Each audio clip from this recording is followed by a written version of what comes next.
This is Good Morning Transfers. The battle to sign Benjamin SEŠKO is on, but will he choose Manchester United or so are Manchester United?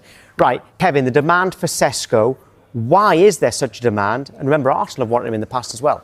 Yeah, I think because he's got so much potential in terms of his physical gifts. He is unusual in the sense that he's very tall, but he has pace as well. He has an incredible ability to strike the ball. Some of the goals that he's been able to score, really quite phenomenal. He scores all types of goals. And actually in a poor Leipzig team last season, he was still able to deliver. He was still able to score goals in the Champions League, still able to score goals in the Bundesliga, and he didn't let his head drop even though heads were dropping all around him. And the season before that, he showed some promise as well. So he started to get that consistency into his game. And I think it's the fact that he's got quite a high ceiling that's attracting clubs to him. Right, we'll get more on this now and go. Manchester United could come in as well and he could go there. Would Manchester United, Dan, potentially have the upper hand because of Rasmus Højlund? Where does he fit into that deal? It's very interesting, and I think Manchester United's window is going to be very interesting going forward until this deadline. And we know Manchester United have been having conversations with RB Leipzig about what a deal could look like for SEŠKO, but in terms of what that looks for Rasmus Højlund, let's not forget they spent £72 million on a 20-year-old Højlund just a few years in the league last season. But we can conclude last year that the whole team really struggled under Amorim's new system while they were getting used to it. The team now, compared to where Højlund joined 2 years ago, had the likes of a young Sancho Garnacho, an injury-ridden Anthony Martial. Marcus Rashford was struggling for form.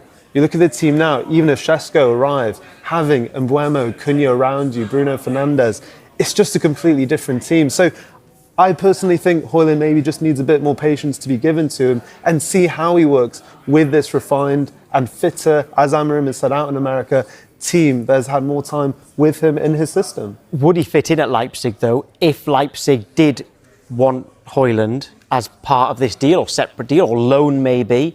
Would he fit in there? Would it work for Leipzig? It would. They've looked at him before. They've been credited with an interest in him before. He's somebody I think that would fit their style of play. Individual circumstances with Jadon Sancho, we reported last week, Borussia Dortmund could be potential suitors once again for Sancho, but there's going to have to be considerations on Sancho's part with his salary demands. You look at Alejandro Garnacho, and we'll be talking about Chelsea very soon. We know they're very much, admirers of Garnacho, but they have other targets they're trying to get over the line perhaps before they pursue that deal. Terrell Malacia has just not played a lot of football, so when clubs look at him, very difficult to have an evaluation on him as well. And Anthony, we've seen he was very good at Real Betis, but again, is there a market for him right now in terms of his wages and the fee United would want for him? Well, we'll have to find out, but I don't think United's window is by far done anytime soon, but there's a lot of incomings and outgoings, but they also have to keep the sheets balanced as well. Yeah, there are some quotes from Amorim on Garnacho in particular, by the way. Here they are. It says, a really talented boy, and sometimes things don't work out. You cannot explain specifically what it is, but I have the feeling, I think it's clear that Garnacho wants a different thing with a different leadership.